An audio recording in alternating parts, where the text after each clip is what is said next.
یہ حقیقت اب کسی سے ڈھکی چھپی نہیں کہ نریندر مودی کے اقتدار میں آنے کے بعد بھارت سیکولر ملک نہیں بلکہ ہندوتوا پالیسی کا حامل ایک انتہا پسند ملک بن چکا ہے۔ ایک طرف انتہا پسند مودی سرکار نے اپنے ہتھ کنڈوں کے ذریعے مسلمانوں، مسیحیوں اور دیگر اقلیتوں کی زندگی اجیرن بنا رکھی ہے، تو دوسری طرف مودی اور بی جے پی نفرت کا جو زہر ہندوؤں میں بھر رہے ہیں، اس کے نتیجے میں انتہا پسند ہندوؤں کے جتھے اقلیتوں کے جان و مال، املاک اور عزت و آبرو پر حملہ آور ہیں۔ بھارت میں مذہبی آزادی کو شدید خطرات لاحق ہیں، جس کی حالیہ مثال یہ ہے کہ انڈین شہر ممبئی میں مسلمانوں کی مساجد میں لاؤڈ سپیکر کے استعمال پر پابندی لگا دی گئی ہے۔ یہ در حقیقت عملاً اذان پر پابندی ہے، جس پر بھارتی مسلمانوں میں شدید بے چینی پائی جاتی ہے۔ مسلم رہنماؤں کا کہنا ہے کہ اذان صرف عبادت کی دعوت نہیں بلکہ ثقافتی شناخت کی بھی علامت ہے، جسے دبانے کی کوشش مذہبی شدت پسندی کی عکاسی کرتی ہے۔ دوسری جانب بی جے پی کی نفرت انگیز سیاست کی وجہ سے بھارتی ریاست منی پور میں گزشتہ کئی سالوں سے خونی فسادات جاری ہیں، جن میں درجنوں ہلاکتیں ہو چکی ہیں اور 60,000 سے زائد افراد اپنی جان بچا کر کیمپس میں مفلسی کی زندگی گزارنے پر مجبور ہیں۔ بھارتی میڈیا منی پور واقعات کو نسلی فسادات قرار دیتا ہے، لیکن حقیقت یہ ہے کہ وہاں انتہا پسندوں کے جتھے سرکاری سرپرستی میں عیسائیوں کے جان و مال، عزت اور عبادت گاہوں پر کھلے عام حملے کرتے ہیں۔ اب ایک بار پھر منی پور میں فسادات کی نئی لہر اٹھی ہے۔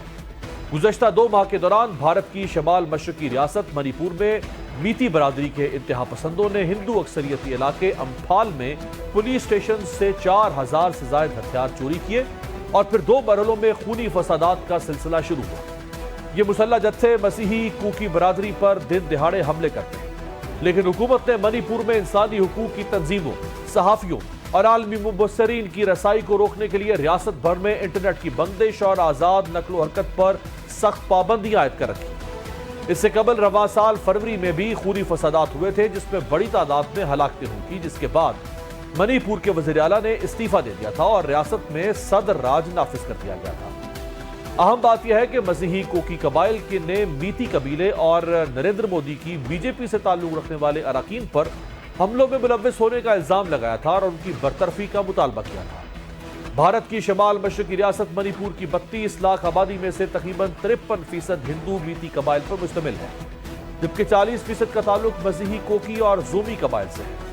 مسیحی کوکی قبائل کا کہنا ہے کہ انہیں کئی دہائیوں نے سیاسی اور معاشی استحصال کا نشانہ بنایا جاتا رہا ہے، نہ تو انہیں ملازمتوں میں حصہ دیا جاتا ہے اور نہ ہی ان کے علاقوں میں ترقیاتی کام کیے جاتے ہیں۔ منی پور کے دارالحکومت امپھال کے آرک بشپ نے انکشاف کیا تھا کہ انتہا پسندوں کی جانب سے 2023 میں شروع ہونے والے فسادات میں منی پور میں تقریباً 250 گرجا گھروں کو نظر آتش کیا گیا۔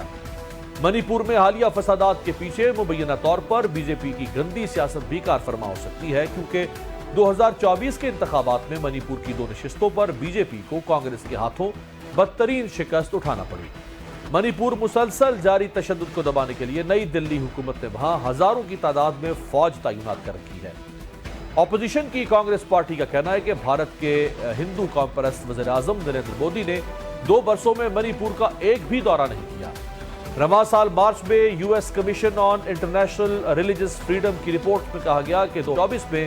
بھارت میں اقلیتوں کے خلاف حملوں اور امتیازی سلوک میں اضافہ ہونے کی وجہ سے مذہبی آزادی میں مزید کمی واقع ہوئی ہے۔